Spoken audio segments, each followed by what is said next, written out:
Teman-teman sekalian, salam sejahtera, petani kelapa sawit.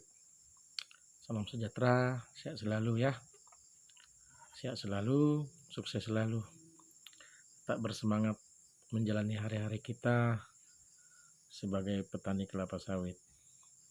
Teman-teman sekalian, akhirnya saya tertarik juga untuk bicara politik ya. Sebagai petani, kita lihat maraknya persiapan-persiapan menjelang pemilu, pileg dan pilpres ya, yang tidak lama lagi akan dilaksanakan.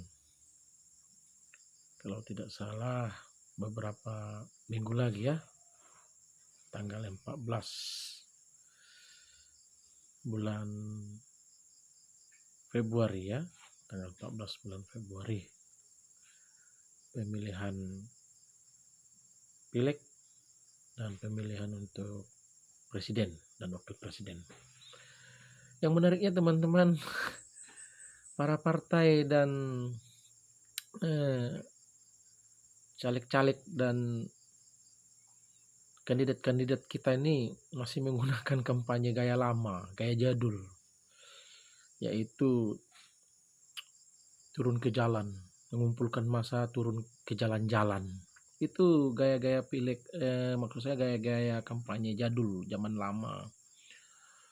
Kalau zaman Orde Baru dulu atau awal-awal reformasi, medsos belum begitu booming ya, belum begitu semarak medsos, media-media sosial. Itu memang kampanye seperti itu mungkin efektif karena dengan mengumpulkan massa turun ke jalan, televisi-televisi nasional mungkin meliput gitu ya.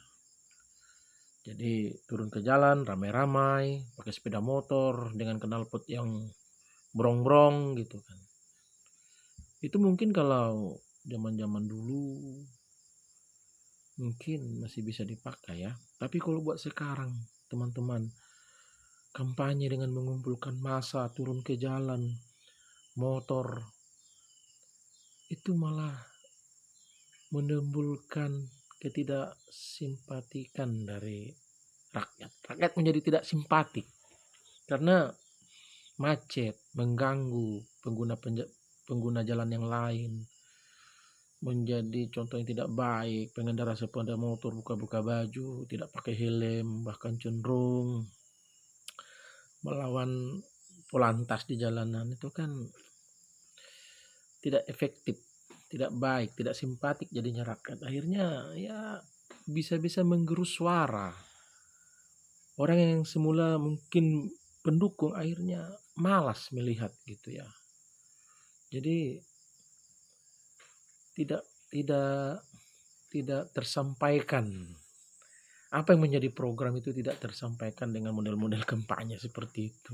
Padahal sesungguhnya kampanye itu kan menyampaikan program-program kerja, misi dan visi kandidat, calon kepada masyarakat sehingga masyarakat memiliki pemahaman tentang calon, program partai ketika dia menang kelak sehingga bisa memilih kita. Kan gitu. Ini jalan jadul, nggak usah dipakai ya cara-cara kampanye zaman dulu. Sekarang ini medsos sebenarnya sudah hebat, luar biasa. Orang di genggaman tangan itu memegang internet. Rata-rata orang Indonesia itu mulai dari SD sampai yang tua-tua semua sudah pegang handphone. Jadi ketika kita menyampaikan kampanye melalui media sosial justru sebenarnya lebih efektif, lebih hebat. Contoh misalnya kampanye itu dibuat di dalam satu ruangan yang terbatas pesertanya, panggung diatur sedemikian megah, sedemikian rupa, penata cahayaannya yang baik, banner-banner baik, dirancang baik. Baru kandidat juga tampil dengan menggunakan pakaian yang menarik, tata bahasa yang teratur. Baru dikemas di dalam satu kemasan editing multimedia yang baik, lalu diekspos melalui YouTube, diekspos melalui Facebook multimedia yang dirancang, jaringan yang dirancang. Itu lebih efektif teman-teman. Bagaimana sebuah partai, sebuah kandidat misalnya memiliki channel YouTube, kanal YouTube, bikinkan misalnya 100 kanal YouTube, baru diekspos itu kampanye yang tertata tadi di ruangan tadi, melalui 100 kanal YouTube itu malah lebih efektif, malah lebih menjangkau. Orang bisa melihat secara visual baik daripada turun ke jalan dengan massa yang banyak.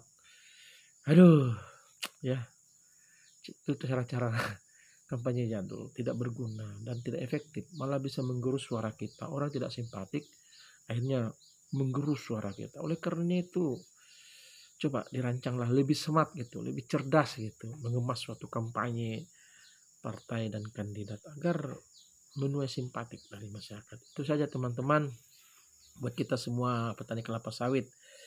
Ya kita pilih sesuai dengan apa yang ada di hati kita saja masing-masing ya. Dan sebagai warga negara yang baik memang kita harus turutlah untuk mencoblos pada hari H.